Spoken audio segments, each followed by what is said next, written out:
Christian लोग, एक America में बहुत बड़ा सर्वे हुआ, उन्होंने कहा कि कितने गरीब लोग हैं। उन्होंने कहा कि इतने करोड़ लोग जो हैं वो गरीब हैं। उन्होंने कहा इनकी गरीबी मिटाने के लिए कितने कितने हजार करोड़ लगेगा। उन्होंने कहा दिस मच बिलियन डॉलर्स, इतने बिलियन डॉलर्स, यानी एक, मान लो बिलियन डॉलर मतलब कि 7,500 करोड़ रुपए, इंडियन रुपए। उन्होंने कहा कितने बिलियन लगेगा, कहते इतने बिलियन लगेगा इनकी गरीबी खत्म करने के लिए। उन्होंने कहा ठीक है, दे दो। जब पैसा इन्वेस्ट किया गया गरीबी दूर करने के लिए, कुछ समय बाद वो गरीब डबल हो चुके थे और गरीबी नहीं गई। ये क्या हुआ, गरीबी क्यों नहीं गई? क्योंकि गरीबी पैसे से नहीं जाएगी। गरीबी एक सोच है, एक मेंटालिटी है। और जब हम अपने टाइट को बोएंगे, जब हम बड़ी बात करेंगे, जब हम प्रभु के साथ वफादार रहेंगे, तो वो आपके वंश को निकाल देगा। ऐसे चर्च में लोग हैं, जब आए 17 साल पहले ऑटो चलाते थे, वो भाई आज भी ऑटो चलाता है, लेकिन बेटा कनाडा में पक्का हो चुका है, हाँ, बेटी अमेरिका में पक्की हो चुकी। वो तरीका निकालेगा, वो कैसे करेगा उसको मालूम है। यही तो परमेश्वर है, यही तो एक्साइटमेंट है। अगर मालूम हो जाए आपको कैसे होगा, फिर तो एक्साइटमेंट ही खत्म हो गई लाइफ की। यही तो फेथ है, यही तो विश्वास है कि धर्मी जन बिना देखे चलेगा और विश्वास के साथ चलेगा। क्योंकि जैसे ही आप देखने का प्रयत्न करेंगे और विश्वास से हटके सेंसेस के साथ चलेंगे, आप पाप में घुस जाएंगे। क्योंकि आपको लगेगा आपकी लाइफ वैसी ही है, जो आप कर रहे हैं वही हो रहे हैं, परमेश्वर का इसमें क्या है। लेकिन वो करेगा, जब वो करेगा तो वो नजर भी आएगा और दूसरों को भी आएगा और तीसरों को भी आएगा और जहान को भी आएगा। आप मेरी बात समझ रहे कि नहीं? तो पहले तो मुझे यह डिसाइड करना है कि मेरी गरीबी सरकार की वजह से है या मेरी खुद की वजह से। अगर तो कोई मसीही बोलता है कि मैं गरीब हूं, तो उससे जरूर पूछो टाइथ पे करते हो। अगर तुम नहीं करते, तुमको कोई पैसा दे भी जाएगा, तुम तब भी गरीब हो। हमें अपने लोगों के लिए लड़ना भी है पॉलिटिकली। जो पॉलिटिकल लोग हैं वो अपना काम करें, लेकिन जो लोग हैं वो मुद्दे पे आए जो बाइबल का है। जब उसके अनुसार हम चलेंगे तो परमेश्वर इंतजाम करेगा, वो प्रकट होगा, वो सामने आएगा। जब औरत ने परमेश्वर के पांव पर उतर डोल दिया, तो चेले बोले कि इसे गरीबों में दे दिया जा सकता था। यीशु मसीह ने कहा गरीब तुम्हारे साथ क्या है।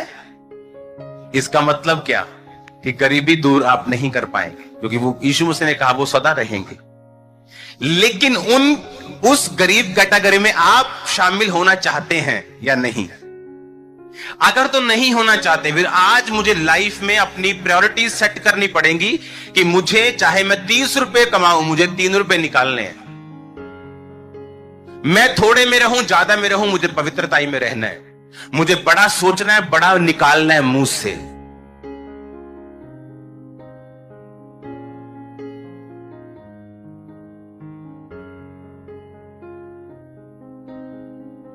मेरी सासू मां के घर जब लोग आते थे, जब सब कुछ बिगड़ा हुआ था, ना पैसा था, घर भी टूटा हुआ, सब कुछ खराब था, लेकिन जब मसीह में आ गए तो कई बार किराया नहीं होता तो साथ वाले किसी बंदे से किराया मांग के और चर्च आना, और लोगों ने आके उनके घर में आके वैसे ही पूछना। लोगों ने पता होता तुम कितना हो। मान लो जे किसी ब्याह नहीं ना हो रहा, 40 साल, 35-38 साल का हो गया, और भाजी कितना, फिर उन्होंने पता ब्याह बारे पूछ रहा है। आप समझ रहे मेरी बात के नहीं? लोगों को मालूम होता आप कैसे हो, वैसे ही पूछते हैं वो, और जी कितना। और मेरी सासू मां ने बोला बहुत वधिया, जाते सी मसीह च आए हैं, बहुत वधिया, और वैसा ही हो गया। और सोचो अगर हम ये बोले कि हाँ भैन जी किथे आप किराया मांग के जान रहे हैं चर्च, हाँ पता नहीं होना है कुछ कि नहीं होना, अभी तक कर्जाई हुए पे हैं, तो क्या होता फिर? आपके वर्ड्स, आपके शब्द, आपके पास टैलेंट हो, पैसा हो, माहौल आपके लिए अच्छा हो, लेकिन अगर आपके शब्द बुरे हैं, वो बिजनेस कभी नहीं चल सकता। मैं ऐसे लोगों को जानता हूं जो दिल के अच्छे हैं, कर्म के अच्छे हैं, और बताओ, लेकिन उनकी जुबान तो फिर भी हो जाएगी, पर आपने टाइम वेस्ट कर दिया। टाइम वेस्ट नहीं करना, हमें वो आने वाला है लेने के लिए। तैयार हो आप, और दूसरों को तैयार करो, हाँ या ना? दूसरों को तैयार करोगे, क्योंकि ऊपर जाके आपको सब बातें याद होंगी। ये मेरे साथ बैठता था, आपको मालूम होगा। हालेलुया। आपको सब मालूम होगा आपने कितनी रूहें बचाई और कहां कहां आप मिस कर गए गोल को, आपको वहां मालूम होगा। वहां पछतावा ना करो। यहां कुछ दिक्कत सहनी पड़े, नो प्रॉब्लम, पर वहां का पछतावा उसका कोई एंड नहीं होगा, और वहां का जो प्राउड होगा उसका कोई भी एंड नहीं होगा। तो वहां वैसी लाइफ जियो, वहां पे आप पछतावा ना आपको करना पड़े।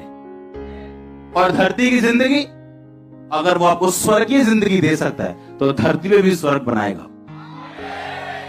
उसने कोड़े ऐसे ही नहीं खाए, ऐसे नहीं गरीब घराने में जन्म लिया, ऐसे नहीं लोगों की चिंता की। लिखा यहोवा कुचले हुओं को छुड़ाता है। वो ये नहीं कहता तुम छोटी जाति के हो, तुम पास्टर नहीं बन सकते। कहता उस छोटी जातियों को चुनता है बिशप बनने के लिए, अपोस्टल बनने के। उसने ये नहीं कहा ये वाली जातियां पहले आए उसके बाद ये आए। उसने कहा हे दुनिया के थके हारे और बोझ नीचे तभी लोगों मेरे पास आओ। आप मानते हो आप हम सब एक ही प्रभु की संतान है? तो आपके जितने अगर घर में बच्चे हो, वो क्या हो सकता है आप एक को बोलो नहीं भी तू छोटा है, एक को बोलो नहीं तू, हो सकता है क्या? क्यों? क्योंकि ऐसा वही कर सकता है जो आपका असली बाप ना हो। एक बंदा जादू टोना करने के लिए गया, लो जी पिया यार फलाने लात तोड़ दियो, लो जी।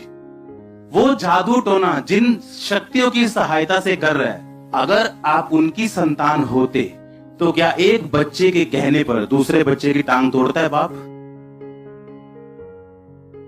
यीशु मसीह को बोल के देखो कि खुदावंद 1 लाख का स्पेशल सीड लेके उसकी टांग तोड़ दो, तुम्हारी टूट जाएगी।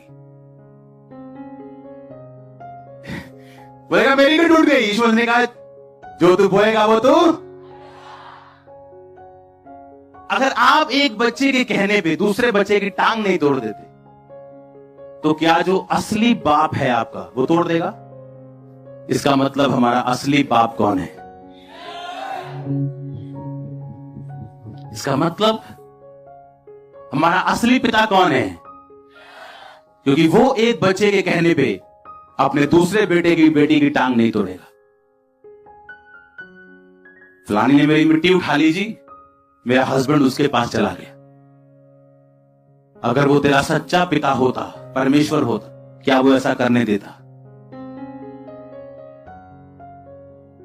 तुम यीशु मसीह के घर में आओ और पर्ची डाल दो, बोलो फलाने का पति मेरा हो जाए,